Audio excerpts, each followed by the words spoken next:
everybody, it's your favorite character who I didn't mind but didn't ultimately need, favorite nerd, and today we are looking at the Black Series Zorii Bliss. I think that's her name. I gotta look at the box. Either way, once again, this is the third figure that Tyler found for me and was able to ship to me. So we're gonna take a look at it. I'll tell you right away, the feet are very little on this thing, so you have to forgive some of the posing and stands and stuff I'm able to come up with. But this is her. There is some really cool things about it. She is fairly well done overall. We'll talk about some of the problems, but for the most part, pretty good figure. Let's talk about her, but in order to do so, let's start with accessories.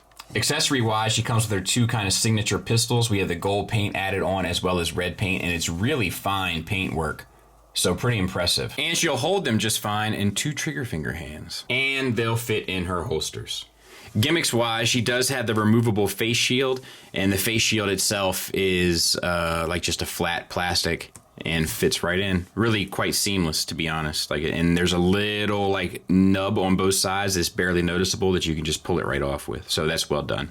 Let's talk about the figure. So the digital paint is done really well. Really quite well. It might be a little goofy on this eye, but for the most part, it's done really sharp.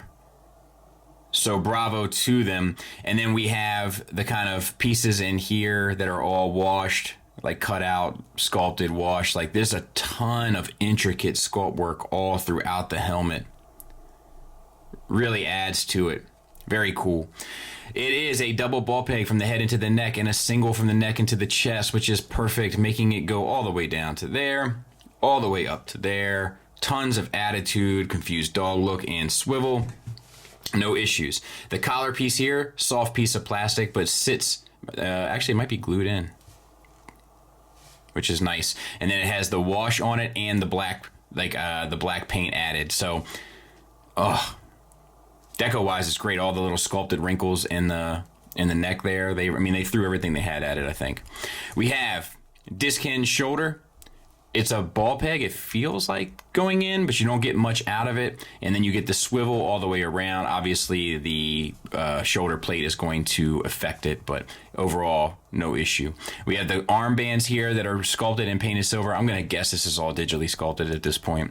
And then we have a single hinged elbow that gets you greater than 90 degrees, which is nice to see. It's a very small frame figure, but no loss of intricacy in regard to engineering of articulation or sculpt work, so I don't have any complaints with that. We have the gold paint around it, the wrist swivel and hinge up down for the trigger finger hand, which she has two of, which we've already talked about, but you know I like that.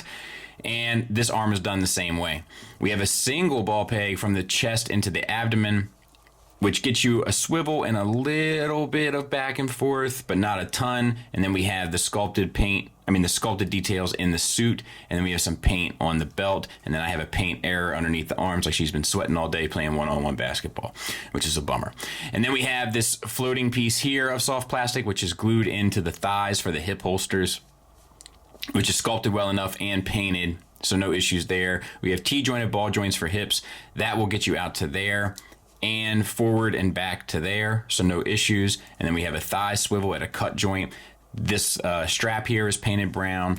Double jointed knee, top joint's a little stiff, but not the prettiest, but not the worst either.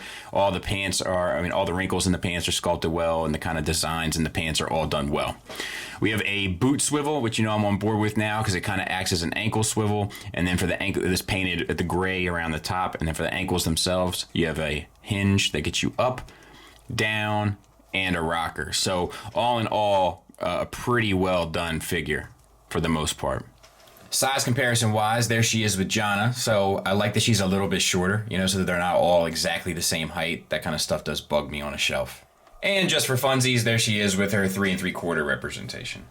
Final thoughts wise, let's start with the negative. There's not a whole lot to say other than the feet are so little that she does have a hard time standing and maintaining her balance. So that is a bit of a bummer. And then mine, of course, does have that paint mishap on the right flank, the full court basketball paint mishap. And then they didn't use the new knee style here. I'm guessing that's because of the small frame of the legs, and they thought that this would be better, and they might be right, but those knees are still one of the things that make Hasbro figures look a little bit antiquated and unfortunately a little bit cheaper than some of their competitors. They could get a grip on those knees, and I feel like for the most part they've sorted out the elbows. They're on an upward trajectory for sure. So minor complaints, but those are the two that I have.